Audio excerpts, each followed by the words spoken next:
आज समूचे महाराष्ट्र में राज्य के आराध्य देव छत्रपति शिवाजी महाराज की जयंती तिथि के अनुसार मनाई जा रही है। वही औरंगजेब की कब्र को लेकर जारी बवाल के बीच तमाम सियासी दलों के नेता भी शिव जयंती के मौके पर आयोजित कार्यक्रम में शामिल हो रहे हैं। शिवसेना यूबीटी के प्रमुख उद्धव ठाकरे ने मुंबई के विरलेपाली इलाके में आयोजित शिव जयंती उत्सव कार्यक्रम में शामिल हुए, जहां उन्होंने छत्रपति शिवाजी महाराज का अभिवादन किया।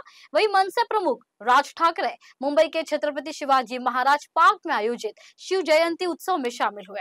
आपको बता दें कि दादर के शिवाजी पार्क में भव्य और आकर्षक समारोह का आयोजन किया गया था।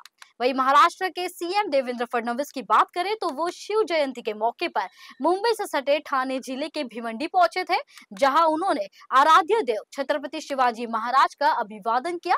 आपको बता दें कि भिवंडी में छत्रपति शिवाजी महाराज का पहला मंदिर बनाया गया है, जिसका सीएम देवेंद्र फडणवीस ने लोकार्पण किया है। वहीं इस मौके पर केंद्रीय मंत्री कपिल पाटिल और ए किशन कठोर समेत कई हस्तियां मौजूद रही।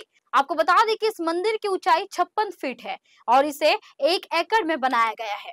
मंदिर का नाम श्री छत्रपति शिवाजी महाराज यानी शक्तिपीठ मंदिर रखा गया है और ये भिवंडी रोड के मराड़े पाड़ा में बनाया गया है।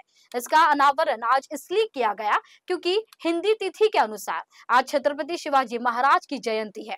अनावरण के दौरान साधु संतों का जमावड़ा रहा, जिन्होंने यहाँ पूजा पाठ की। जैसा कि आपको बताया कि मंदिर की ऊंचाई जहाँ 56 फीट है तो वही इसका द्वारा 26 फीट ऊंचा है। मंदिर में स्थापित छत्रपति शिवाजी महाराज की मूर्ति अरुण योगीराज ने बनाई है, जिन्होंने अयोध्या में श्री राम की मूर्ति भी बनाई थी। मंदिर की अन्य विशेषता की बात करें तो इसका हॉल 2500 वर्ग फुट का है। मंदिर के चारों ओर 4 बुर्ज बनाए गए हैं। कहा जाता है कि इस शिव मंदिर के माध्यम से शिव प्रेमियों को छत्रपति शिवाजी महाराज की वीरता की गाथा देखने को मिलेगी। वही छत्रपति शिवाजी के जीवन से लेकर उनके साथ काम करने वाले सैनिकों की जीवनी पर आधारित कलाकृति भी यहाँ मौजूद है। प्रबंधन समिति ने अपील की है कि शिव प्रेमी किले की तरह बने इस मंदिर के दर्शन करने जरूर आए। मुख्यमंत्री देवेंद्र फडणवीस ने घोषणा की कि इस मंदिर को तत्काल तीर्थ स्थल का दर्जा दिया जाएगा। आपको बता दें कि मंदिर का अनावरण ऐसे वक्त हुआ है जब महाराष्ट्र में औरंगजेब को लेकर विवाद चल रहा है, जिसे कभी मराठा शासक छत्रपति शिवाजी महाराज ने हराया था। वही उद्घाटन के बाद अपने संबोधन में सीएम देवेंद्र फडणवीस ने एक बार फिर दोहराया है कि औरंगजेब की कब्र को हटाया जाएगा और कोई भी उसका गुणगान नहीं करेगा। म्हणून तुम्ही आणि आम्ही हिंदू आहोत आणि आपल्या देवतेचं दर्शन करू शकतो। आणि म्हणून जसं हनुमानाचं दर्शन घेतल्याशिवाय प्रभू श्रीरामांचं दर्शन पूर्ण होत नाही, तसं छत्रपती शिवरायांच्या दर्शनाशिवाय कुठल्याच देवाचं दर्शन हे आपल्याला त्या ठिकाणी कधीच फळणार नाही। आणि म्हणूनच छत्रपती शिवरायांचं मंदिर या ठिकाणी बांधण्याचा जो निर्णय हा या आमच्या प्रतिष्ठाननी राजूभाऊ तुम्ही सगळ्यांनी घेतला, मी खरोखर तुमचे मनापासून आभार मानतो। आणि तुम्ही हे जे काम केलेलं आहे या कामाकरता, तुमच्या या मेहनतीकरता, तुमच्या समर्पणाकरता तुमच्याही ठाई मी नतमस्तक या ठिकाणी होतो। हे जे काम तुम्ही केलेलं आहे अद्वितीय अशा प्रकारचं काम आहे। अतिशय सुंदर अशा प्रकारचं मंदिर, केवळ मंदिर नाहीये, त्याला सुंदर तटबंदी आहे, अतिशय चांगलं बुरुज त्या ठिकाणी आहे, दर्शनी अशा प्रकारचा प्रवेशाचा मार्ग आहे, बगीचाची जागा त्या ठिकाणी आहे आणि शिवरायांच्या जीवनातले सगळे प्रसंग देखील आपल्याला त्या ठिकाणी पाहायला मिळतात। अतिशय सुंदर शिवरायांच्या जन्मापासून तर राज्याभिषेकापर्यंत आणि छत्रपती संभाजी महाराजांनी ज्यावेळी वाघाचा जबडा फोडला होता त्या प्रसंगापर्यंतचे सर्व प्रसंग हे आपल्याला या मंदिरामध्ये पाहायला मिळतात।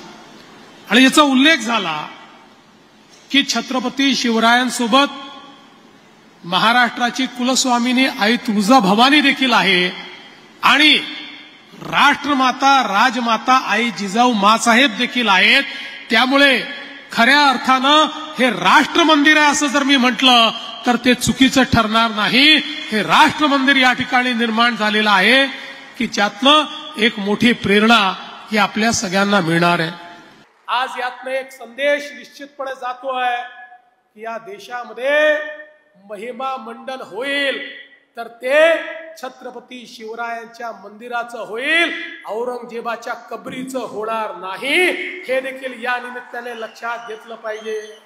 आज हे ठीक आहे, खरं म्हणजे त्या औरंग्याची कबर कशाला हवी, परंतु आपल्याला देखील कल्पना आहे की एएसआयने त्याला 50 वर्षापूर्वी संरक्षित म्हणून अशा प्रकारचं त्या ठिकाणी स्थळ म्हणून घोषित केलेलं आहे आणि म्हणून त्याचं संरक्षण देखील करायची जबाबदारी ही राज्य सरकारवर आणि केंद्र सरकारवर येऊन पडलेली आहे. काय दुर्दैव आहे, ज्या औरंग्याने आमच्या हजारो लोकांना मारलं त्याच्याच कबरीचं संरक्षण आम्हाला करावं लागतं. पण एक वचन तुम्हाला निश्चितपणे देतो, काहीही झालं तरी या महाराष्ट्रामध्ये औरंगजेबाच्या कबरीचं महिमा मंडन होऊ देणार नाही, त्याचं उदात्तीकरण होऊ देणार नाही. त्याचं उदात्तीकरण करण्याचा कोणी प्रयत्न केला तर तो प्रयत्न त्याच ठिकाणी चिरडून टाकण्याचं काम या आम्ही केल्याशिवाय राहणार नाही.